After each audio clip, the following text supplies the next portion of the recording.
خیلی از آقایون برای فرار از زود انزالی و انزال زودرس روی میارن به مصرف ترامادول.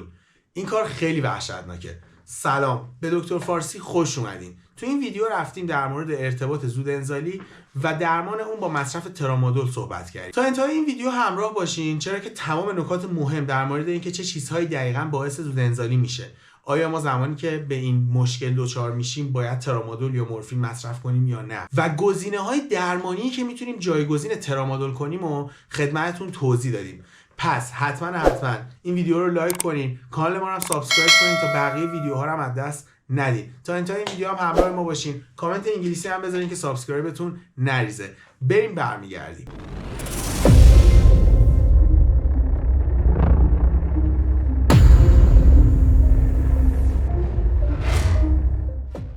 سلام به همراهان دکتر فارسی.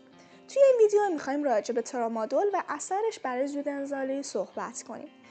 انزال زودرس یک مشکل رایج جنسیه که میتونه برای خیلی از آقایون خسته کننده و شرم‌آور باشه.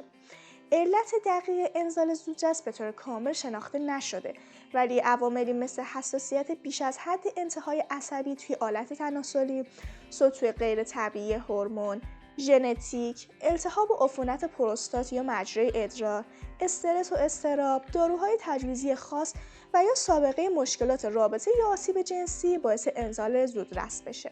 آمار شیوع زود انزالی متفاوته، اما اکثر کارشناسان تخمین زدن که بین 20 تا 30% از آقایون توی مقطعی از زندگی به این موضوع دچار میشن.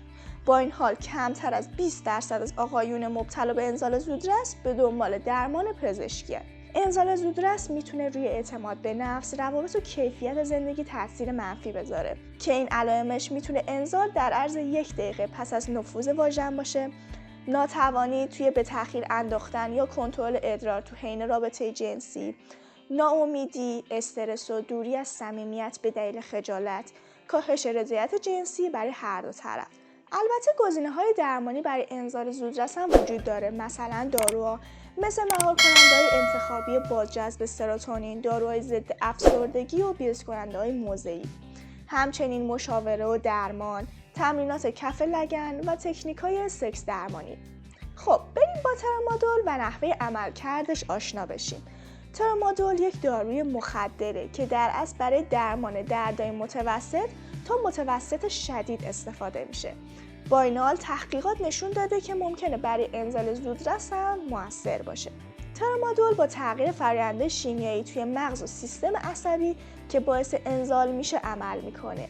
اینطوری که سطح سروتونین رو افزایش میده، سیگنالای درد رو مسدود میکنه و اعصاب حساس رو بی‌حس میکنه. یعنی حس آلت تناسلی کاهش پیدا میکنه اما لذت حفظ میشه. خیلی از مطالعات نشون داده که ترامادول به تأخیر توی انزال و بهبود تجربه جنسی کمک میکنه. توی یک مطالعه توی مجله پزشکی جنسی، مردان 50 میلی گرم ترامادول چند ساعت قبل از مقاربت مصرف کردن. زمان تأخیر انزال بین 1 تا 10 دقیقه افزایش پیدا کرد. گروه ترامادول میتونه انزال رو 6 تا 8 برابر بیشتر از گروه دارونما پس از 2 هفته درمان به تأخیر بندازه. بعد از اینکه مطالعات مختلفی رو انجام دادن، در حالی که پاسخ فردی متفاوته ولی با این مطالعات متعدد نتایج ثابتی نشون داده شد، اینکه ترامادول به طور قابل توجهی کنترل انزال رو برای آقایون مبتلا به انزال زودرس بهبود میبخشه. حالا مزایای استفاده از ترامادول برای رابطه چیه؟ خب به طور قابل توجهی انزال رو به تأخیر میندازه. اغلب زمان انزال رو در مقایسه با سایر داروها 6 تا 10 برابر افزایش میده. تجربه جنسی و رضایت هر دو طرف رو بهبود میبخشه. اجازه میده تا کنترل انزال قابل اعتماد تری داشته باشی. عملکردش هم نسبتاً سریعه، تو عرض 1 تا 2 ساعت کار میکنه و همچنین خطر کم عوارض جانبی هم توی افراد سالم وجود داره.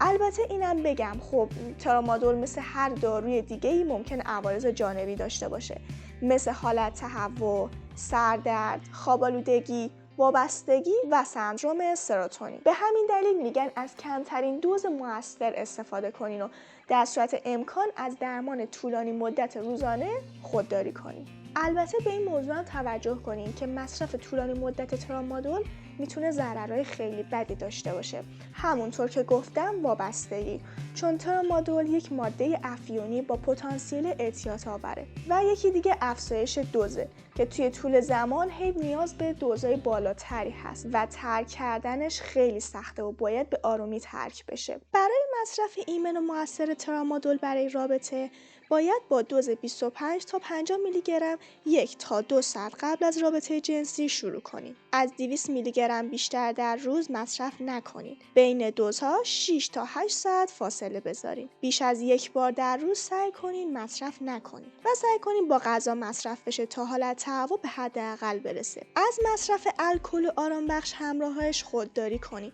اگرم مدت طولانی مصرف میکنین سعی کنین کم کم ترکش کنید. ترک ناگهانیش اصلا توصیه نمیشه. برای مدیریت زودانزالی میتونین کارهای دیگه هم بکنین، مثلا تمرینات کف لگن که باعث تقویت عضلات برای بهبود کنترل میشه. دیگه استفاده از کاندوم که میتونه حساسیت آلت تناسلی رو کاهش بده. کرما، اسپریا یا بی‌اچ کننده‌های موضعی استفاده کنین. ذهن آگاهی و تنفس برای کاهش اضطراب و استرستون و بهبود عملکرد.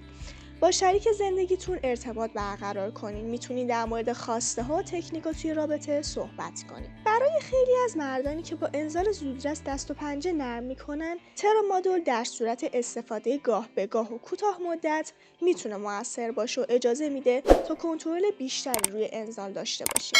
با این حال ترامادول در صورت استفاده طولانی مدت خطراتی هم داره. به ویژه وابستگی و ترکش خیلی سخته. اگرچه درمان کمکی ترامادول لزوما راه حلی مادام العمر نیست، اما در صورت استفاده عاقلانه میتونه اعتماد به نفس و رضایت رو توی اتاق خواب بیشتر کنه. در مجموع بهتر از درمانهای دیگه‌ای مثل کاندوم تأخیری، اسپری تأخیری و ژل تأخیری استفاده کنین و به عنوان آخرین راه حل به سمت قرصایی مثل ترامادول برین. مرسی که تا اینجا ویدیو همراه ما بودین. اگر از این ویدیو خوشتون اومد لایک و سابسکرایب یادتون نره. هر سوالی هم داشتین تو کامنت میتونین بپرسین تا جایی که بتونم همه رو پاسخ میدم. تا دکتر فارسی دیگه، خدا نگهدار.